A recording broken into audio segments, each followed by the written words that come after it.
everyone, and thank you so much for joining us today. I'm Sam, and I moderate these weekly presentations. And in just a second, we're going to be joined by Wesley Boudreau, one of our financial advisors here. Wesley is going to be covering some topics related to 72T in hopes of answering any questions or concerns you may have had. I apologize in advance. We will not have time today after this presentation to answer any questions, but there is a Q&A box. I invite you to ask away. It's completely anonymous, and I'll make sure one of our financial advisors can reach you either through phone or email after the presentation has ended to address your specific concerns or situations with you either over the phone or through email after the presentation. And I should really quickly remind you, we are not affiliated nor endorsed whatsoever by any specific company. We are a completely independent group of financial advisors here, so please keep that in mind as you're listening along today. And lastly, throughout Wesley's presentation, I will be entering some links. You're going to see them pop up on your screen, and you can click on those links. They're going to guide you to various resources we have available for you, one of which is our calendar link, where you can book an appointment with one of our financial advisors for a complimentary appointment to speak to them directly, to get started on your retirement planning or to get updated on your retirement planning. And secondly, there'll be some links to our YouTube and our LinkedIn, where you can follow us for tons of retirement related content. We post weekly, and we really think you'd get some value out of following us there, so please consider doing so. And with all of that out of the way now, let's get it started with Wesley Boudreau. All right, thank you very much for that introduction, Samantha. And like she said, today we're going to be talking about 72T, which is substantial and equal periodic payments under the IRS Rule 72T, as far as a way to access your IRA or potentially 401k or employer-sponsored plan prior to age 59.5 to get away from the 10% penalty. We'll also touch on other options like age 55 rule and different ways to get at one-time distributions from an account in order to avoid that 10% penalty. But ultimately, we'll dig into different options with the 72T, what it looks like, how to process it, some of the ins and outs of it, and some examples throughout the way as well. Now, again, the retirement group, we work with corporate employees, helping them transition into retirement. So we've worked extensively with clients, helping them process these 72Ts. And I'll talk a little bit about some of the downfalls of these as well. So you got to make sure you are working with a firm that does have experience with this, because if you make mistakes, then it can retroactively penalize you. And we'll get into that a little bit later. So before we get into the 72T, let's talk about the age 55 rule. This is something that we're going to talk to our clients and prospects about more often probably than most other advisors. Typically, whenever you're talking to a financial advisory firm, their number one goal is to get you to roll that money over so they can help you manage it. Now, if you're coming to us and let's say you're somebody who maybe you're retiring at age 57 and you've got, let's say, a $500,000 or $1 million 401k, and you're thinking, okay, I'm going to get this rolled over to an IRA so I can get it managed because I need help with that. But I do need to tap into before I start collecting Social Security as early as 62, or maybe I'm going to work part-time and not full-time. I need a little bit extra income. So a lot of firms might tell you, let's roll that over, we'll do a 72T, but we'll actually tell you there may be a better option, and that's what's called the age 55 rule, which you can do within your 401k plan, if that 401k plan allows, and most of them do actually allow, but you're going to be restricted by the different distribution options within there. So how's that rule situate? So if you are retiring from the firm that you work for at age 55 or later, or actually in the year you turn 55 or later, so you could theoretically have a birthday of December 30th, but you could retire on January 1st at age 54 of that year because you're turning 55 that year. And you can actually tap into your 401k without the 10% penalty anytime after that. So instead of having to wait till 59.5, let's say if you retire at 55 or 56 or 58, you can go in there and take a withdrawal from your 401k without the 10% penalty. And you still have the automatic withholding and everything like that, but it does avoid that 10% penalty. Gives you more flexibility because you can go in there and take it when you want, versus a 72T we'll talk about in a moment is a pretty structured situation where you have to adhere to that throughout the course of the next five plus years usually. As far as the age 55 rule, again, it depends upon the company rules. So some plans we worked with only give you one withdrawal per year, so you got to budget pretty well. Others may give you one withdrawal per month or multiple withdrawals per month. So it all depends upon that plan. And so a lot of times that example I gave you, somebody looking to roll over, we might tell them, hey, hold on just a second. Let's go back and review what do you need to take out over the next couple of years until you turn 59.5, and maybe keep that amount in the 401k plan. We'll help you allocate it. And then that way you can tap into that for any immediate needs. And we don't have to do a 72T and lock you into any type of payment structure that the IRS has set forth for you as well. And keep in mind, again, this is just to avoid the 10% penalty, not taxes. These are tax deferred vehicles, so you will be paying taxes as you take that out.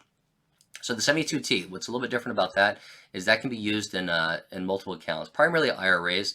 You could theoretically use it in a 401k or 403b, but again, you're limited to the rules of the withdrawal options within there. So a lot of times people tend to roll this over to an IRA, so they got more flexibility in the investment choices, help from a firm like the retirement group, also the ability to control their taxes on those distributions. There's more flexibility there, but it can be done in a 401k as well, but you're limited to those withdrawal rules under there as well.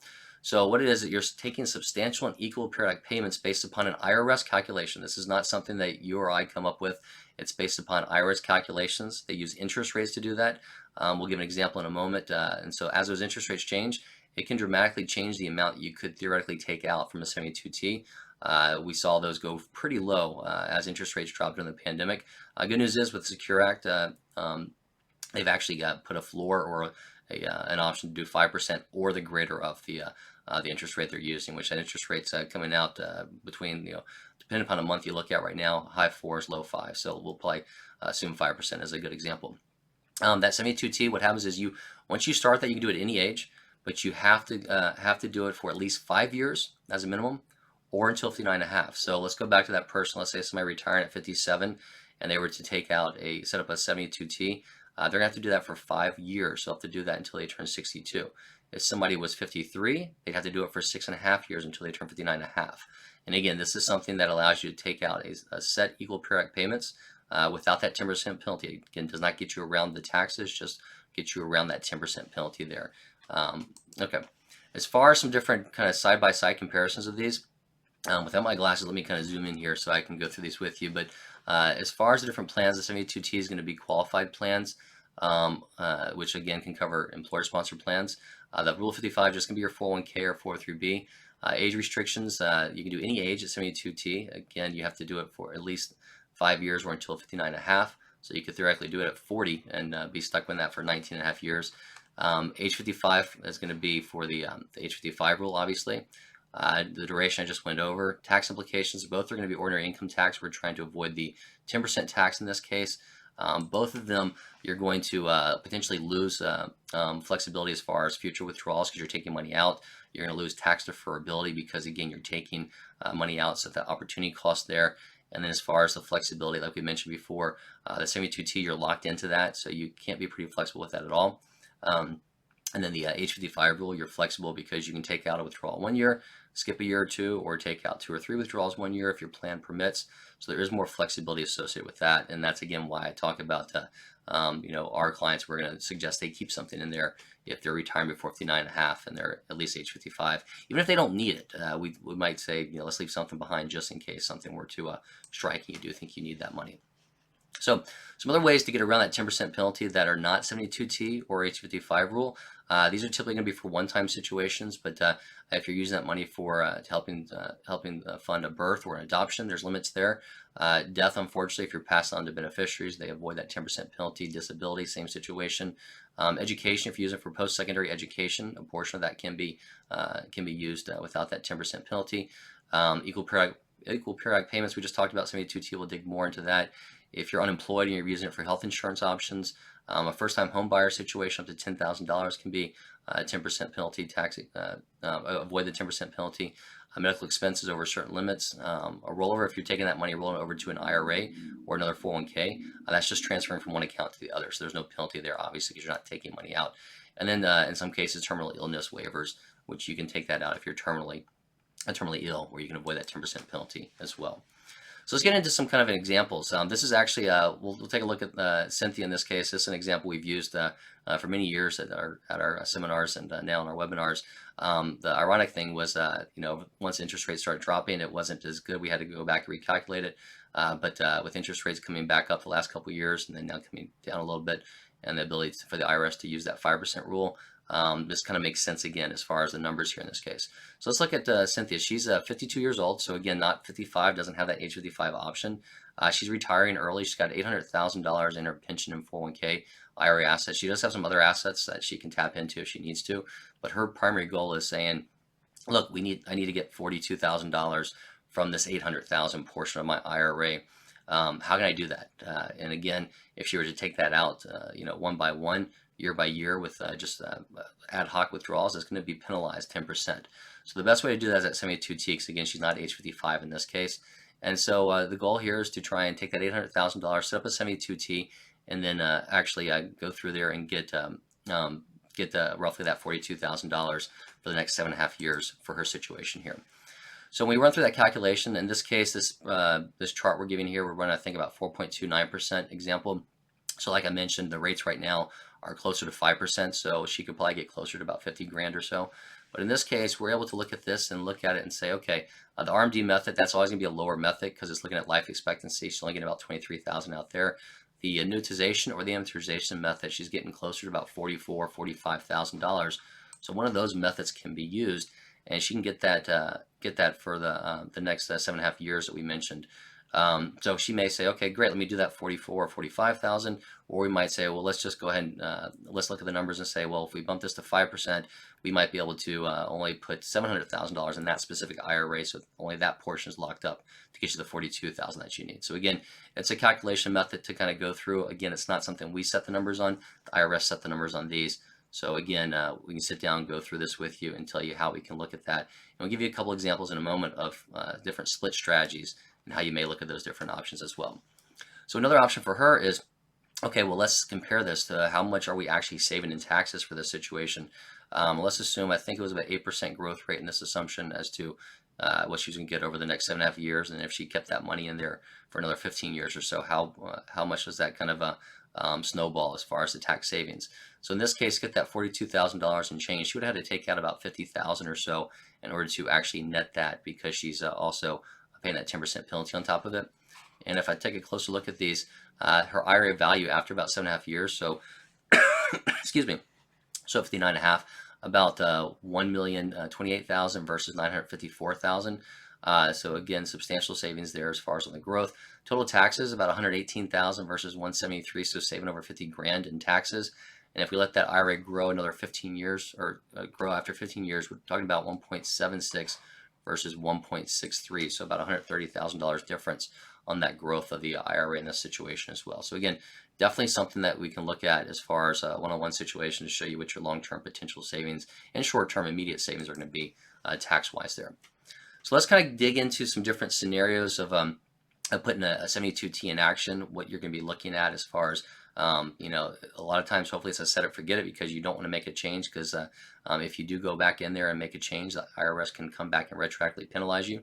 So if you were taking out, 30 grand a year, and you took out 30 grand over 2 years and you stopped it, that 60 grand would be a 10% penalty of $6,000. So we'll go through scenario 1, starting and stopping that. So we'll run into that situation.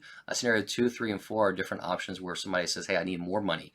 How can I tap into that? Are we going to look at actually adding a new 72T if they got other assets, taking a withdrawal from your 401k, or taking a penalty withdrawal and just biting the bullet there? Excuse me. So scenario 1.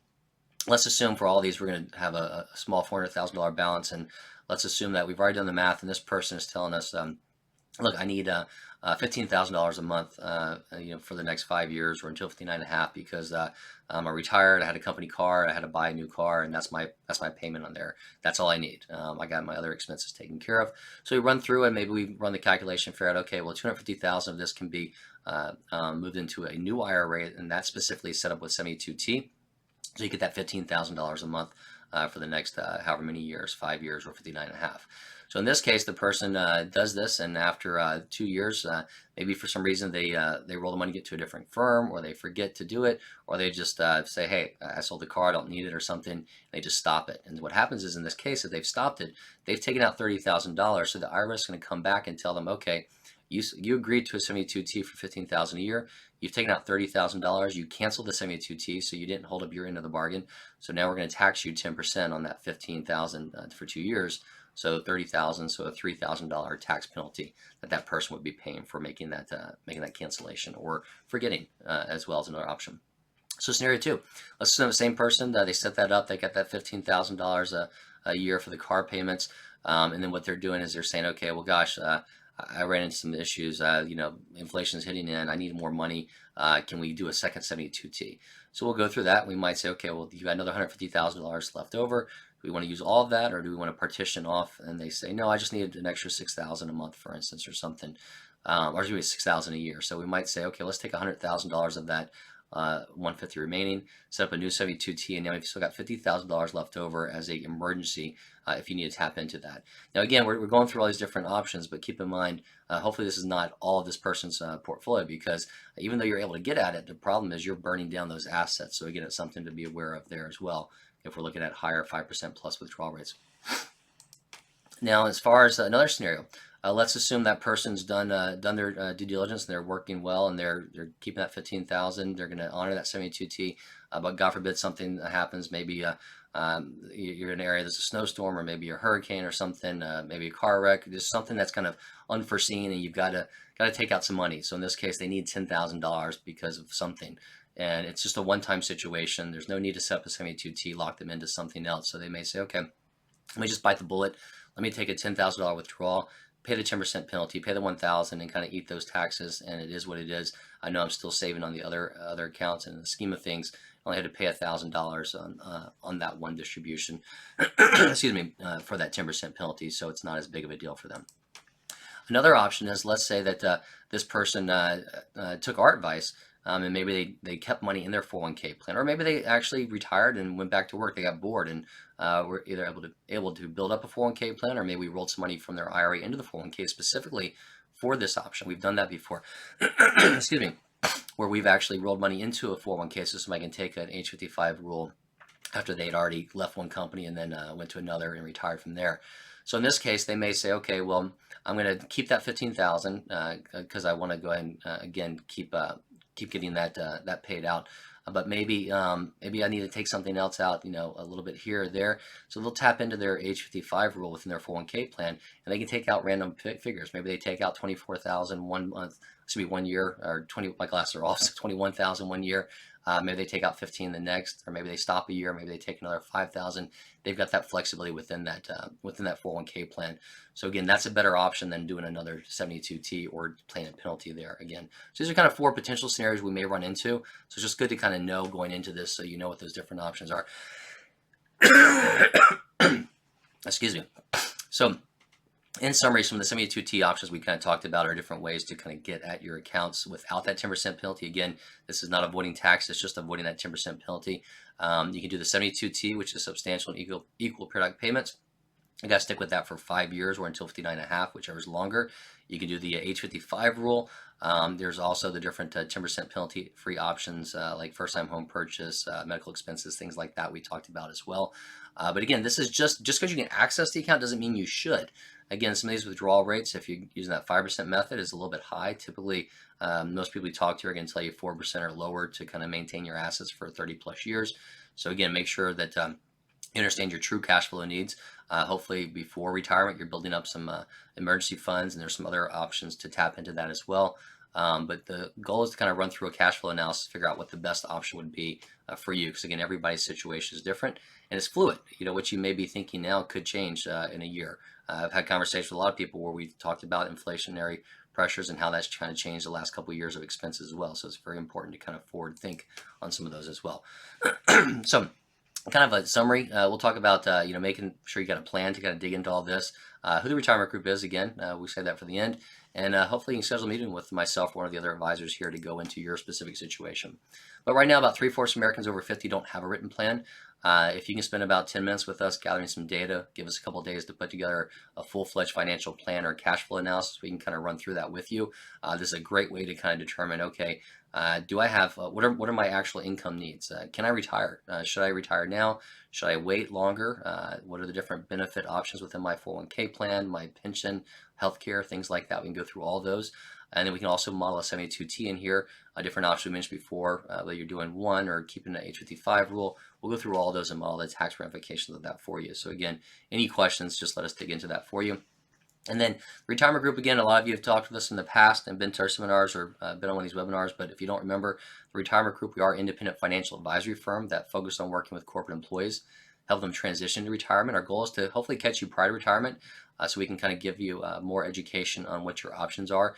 Myself and our other advisors tend to specialize in a select few companies, so that way you've got more information and more details on your specifics, like your company plan, 401k plan, maybe your pension plan if you have that, healthcare, retirement, medical benefits, life insurance continuation. We can go through all those different options and run that cash flow analysis, which is complementary to help you determine when is the best day for me to retire. So that way you can say, okay, maybe I want to retire at 60, I want to stick with that, or maybe, hey, I could go a little bit earlier if I want to, or, unfortunately I need to work a couple more years to fund the retirement I want. We can go through all those different options with you. And again, that's complimentary, so take us up on that. And we have offices throughout the country, so rest assured if you need to sit down with somebody face-to-face, we can accommodate that.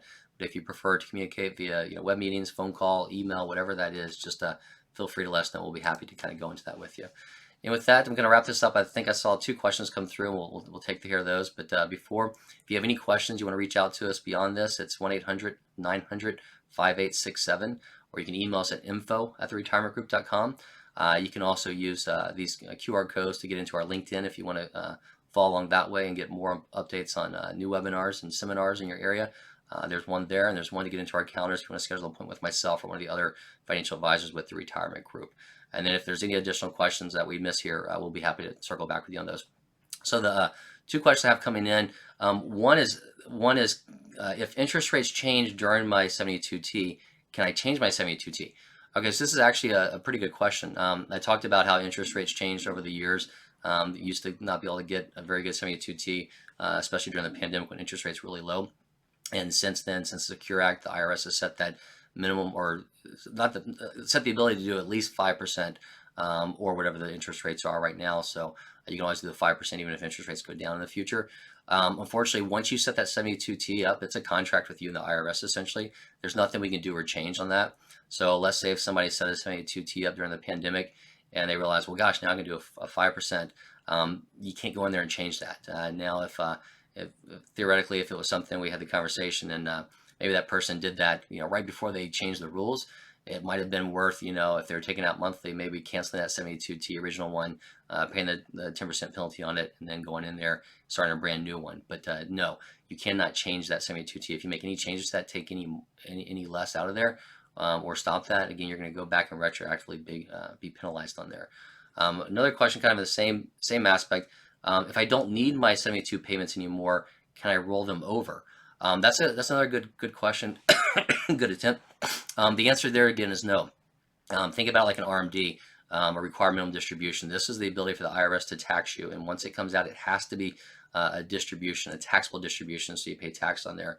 So you cannot take that and roll that over. So let's go back to one of those examples of Cynthia. She was taking that $42,000 out, and let's say that 2 years later she gets a job, says, well, I don't need this. Now I'm taking $42,000 on top of my job. I'm in a higher tax bracket. Let me go ahead and just roll this over. Well, if she were to roll that over, she'd be breaking that contract, and she couldn't do that. So what would happen is then they would retroactively penalize her on however many years of that $42,000 she took out. So she'll have to decide whether to keep doing that and pay the higher taxes and maybe build up a slush fund or build up a brokerage account with it, or just stop it altogether and suffer that penalty on there as well.